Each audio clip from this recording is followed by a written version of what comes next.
তিন, উভয়ের মধ্যে 1. উভয়টি শীতকাতর। 2. ঘায়ে পুজোজমার প্রবণতা উভয়েরই।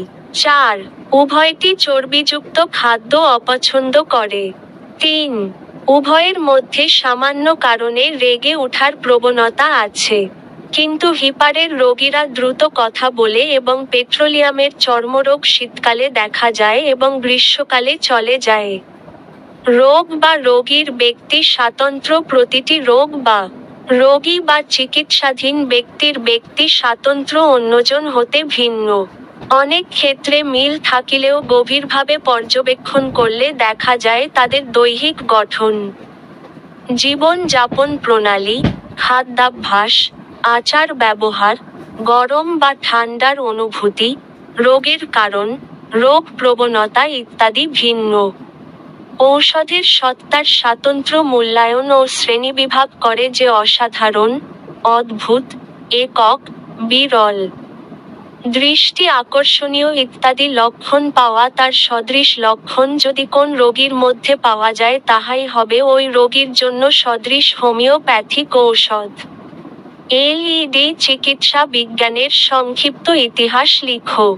অথবা চিকিৎসা বিজ্ঞানের ইতিহাস কি বা চিকিৎসা বিজ্ঞান সম্বন্ধে যা জান লিখো। সত্তার চিকিৎসা বিজ্ঞান রোগীর চিকিৎসা ও স্বাস্থ্য রক্ষার উদ্দেশ্যে রোগ, ঔষধ, রোগ প্রতিরোধ, রোগ চিকিৎসা ইত্যাদির ব্যাপারে যে বিজ্ঞানভিত্তিক আলোচনা ও গবেষণা করা হয় তাকে চিকিৎসা বিজ্ঞান বলে। জন্মের সাথে যেমন মৃত্যুর সম্পর্ক, তেমনি জীবিত দেহের সঙ্গে রোগের একটি সম্পর্ক রয়েছে। সৃষ্টির আদিকাল থেকেই মানুষ দেহকে রোগমুক্ত রাখার প্রয়াস চালাইয়া যাইতেছে। তবে কবে ও কোথা থেকে চিকিৎসা বিজ্ঞানের গোড়াপত্তন হয়েছিল তা সঠিকভাবে জানা না গেলেও প্রত্যক্ষ ও পরোক্ষ প্রমাণের দ্বারা বিজ্ঞানীরা এর ইতিহাসের মোটামুটি একটা হদিস জানতে সক্ষম হয়েছেন। খ্রিস্টপূর্ব প্রায় 5000 বছর থেকে চিকিৎসা বিজ্ঞানের সূত্রপাত হয়েছে। যেমন ভারতবর্ষের সিন্ধু ও গঙ্গা অববাহিকায়, মিশরের নীল নদের অববাহিকায় সুমেরীয়, মেসোপটেমিয়া ও বেবিলনের ইউফ্রেটিস ও টাইগ্রিস নদীর অববাহিকায় এবং চীন, জাপান ও পেরুতে। আধুনিক চিকিৎসা বিজ্ঞানের উৎপত্তিতে আরব, মেসোপটেমিয়া, গ্রিক ও মধ্যযুগের চিকিৎসা বিজ্ঞান গুরুত্বপূর্ণ ভূমিকা পালন করে।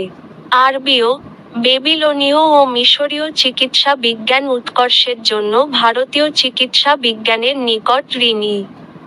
আবার আরবীয় চিকিৎসা বিজ্ঞান মিশর, ভারত ও ইউরোপের চিকিৎসা বিজ্ঞানের মধ্যে সেতু বন্ধন সৃষ্টি করেছে। অন্যদিকে ভারত, মিশর, বেবিলন ও মেসোপটেমিয়ার চিকিৎসা বিজ্ঞান সৃষ্টি করেছে গ্রিক ও রোমান চিকিৎসা বিজ্ঞানের ভিত্তি। মেসোপটেমিয়ার চিকিৎসা বিজ্ঞান হেকিমি চিকিৎসারও ভিত্তি রচনা করেছে। আর আধুনিক চিকিৎসা বিজ্ঞান হোমিওপ্যাথি শুরু হয় ডা হ্যানিম্যানের মাধ্যমে, যার উৎস প্রচলিত এলোপ্যাথিক চিকিৎসা পদ্ধতির ব্যর্থতা ও কুফল থেকে।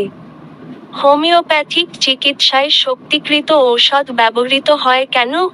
হোমিওপ্যাথিক চিকিৎসায় শক্তিকৃত ঔষধ ব্যবহারের কারণও রোগ একটি অশুভ, অদৃশ্য, সূক্ষ্ম শক্তি যা স্নায়ুর পর্যায়ে প্রভাব বিস্তার করে। আবার আমাদের দেহ মনের নিয়ন্ত্রক জীবনী শক্তিও সূক্ষ্ম ও অতীন্দ্রিয়। অদৃশ্য, সূক্ষ্ম শক্তি সম্পন্ন রোগ অতীন্দ্রিয় ও সূক্ষ্ম জীবনী শক্তিকে পরাজিত করে দেহে রোগের সৃষ্টি করে। সুতরাং সূক্ষ্ম শক্তির রোগ ও জীবনী শক্তির উপর ক্রিয়া করার জন্য যে ঔষধ ব্যবহার করতে হবে তা অবশ্যই সূক্ষ্ম পর্যায়ের বা শক্তিকৃত হতে হবে। অশক্তিকৃত ঔষধ স্থূল শক্তি সম্পন্ন। স্থূলশক্তির ঔষধ সেবন করিলে শুধু তার ভেষজগুণ কোন নির্দিষ্ট অঙ্গে প্রকাশ করে, কিন্তু দেহ মনে একসঙ্গে প্রকাশ করে না। যেমন রোগীর কোষ্ঠকাঠিন্য ও মাথা ব্যথা। জোলাপ খাওয়ার পর তার পায়খানা নরম হয়ে গেল কিন্তু মাথা ব্যথা রয়ে গলে। 39